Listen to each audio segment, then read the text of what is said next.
Vamos a seguir la rutina y es el momento de escuchar la columna de Pepe Liayev sobre un tema caliente en el mundo como es Libia y Gaddafi. Gracias, Alfredo. A estas horas está sucediendo algo que resulta bastante difícil de describir con palabras. Un país que era un país hasta por ahí nomás, porque en verdad fue creado básicamente por una decisión internacional, Libia, se recompone y trata de inventar una nueva nación. Una nueva nación sobre un tejido democrático que no existe. Tras 42 años de ejercicio del poder, finalmente le ha llegado la hora del retiro, en principio provisorio, porque el hombre probablemente reaparezca en algún momento, a Muammar el Gaddafi. Estamos hablando de un Estado inventado. Libia es un Estado inventado. En 1951 las potencias coloniales de la época, Francia, Gran Bretaña, toman 3 fragmentos de una nación absolutamente desértica. Una nación que había sufrido la experiencia colonial italiana, pero que no tenía ni entramado ni historia como nación, y la convierten en un Estado soberano. Años más tarde aparece el petróleo, el famoso petróleo, con el cual Libia habrá de generar una riqueza portentosa, sobre todo cuando los precios del petróleo se cuadruplican en varias generaciones. En esa Libia insólita, extravagante, que ya en los años 70 el general Perón había de alguna manera visualizado como un socio estratégico de los pueblos de América Latina, se encarama en el poder un hombre que tenía cuando asumió la dictadura 27 años. ¿Cuál era su modelo? Gamal Abdel Nasser. ¿Quién era Nasser? El hombre fuerte de Egipto. El hombre que había de alguna manera patentado esta idea de una especie de socialismo militar, lo que se dio por llamar el nasserismo, vale decir, regímenes militares con una impronta popular y con un proyecto más o menos socialista. Ese era el líder, esa era la figura, era lo emblemático para el Gaddafi.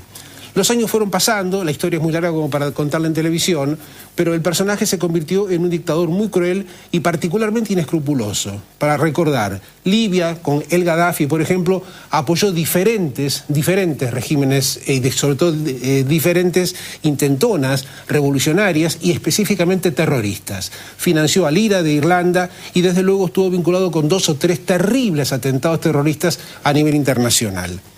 ¿Qué está pasando en el mundo árabe? ¿Por qué solamente uno habla de Libia? Porque hay una sensación, para mí es una sensación de primavera democrática. Regímenes que eran ya insustentables se van cayendo. Túnez, el caso de Egipto con Mubarak. Pero en definitiva, ¿está pasando una revolución? ¿Tenemos elementos de juicio como para percibir que en ese mundo árabe hay realmente la creación de una sociedad civil, con competencia política, con libre concurrencia? ¿Va cambiando la cultura? Las mujeres, por ejemplo, que son históricamente las condenadas a ser ciudadanas de segunda categoría, básicamente en el mundo islámico, en el mundo árabe, ¿están recuperando un protagonismo? Y en algunos casos sí, un poquito como Túnez, pero con muchas dudas. Todavía es más un proyecto que una realidad.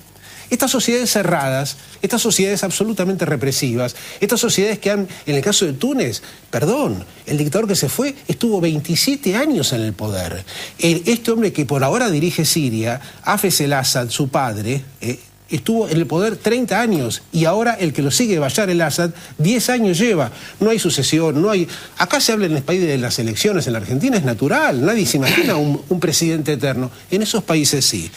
Para redondear, ¿qué es lo que viene después de esto? No se sabe, porque lo que viene a reemplazar a Gaddafi es por ahora una colección de tribus, de grupos y desde luego la presencia de la OTAN. Pero yo no sería fiel con la información si no compartiera con ustedes algo que me preocupa como ciudadano argentino. Yo le pido por favor, señor director, que ponga en cámara esta foto y que veamos exactamente cuáles son las palabras que dice hace apenas 2 años Cristina Kirchner de Muammar el Gaddafi cuando lo visita en Libia. A esas alturas nadie ignoraba quién era Gaddafi, nadie ignoraba su historia de apoyo sistemático a todo tipo de aventuras terroristas. Nadie, por otro lado, ignoraba su condición de líder antidemocrático y represivo que en estos últimos años y sobre todo en los últimos meses se hizo muy visible. Me parece que es importante para reflexionar sobre cómo se debe formular una política exterior en un país como el nuestro. ¿Con qué seriedad o con qué falta de seriedad? Y sobre todo, ¿de qué militancia y de qué identidad de valores hablamos? ¿Cómo la Argentina puede tener un gobierno que haya expresado identidad de valores con Muammar el Gaddafi?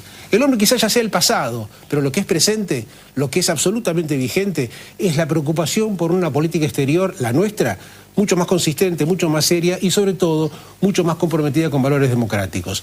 Nota al pie de página, mientras siguen las represiones, en Siria ya mataron 2.000 personas en los últimos 4 meses, en Israel están los indignados en la calle. pero que se sepa, no los están corriendo ni a balas ni con tanques.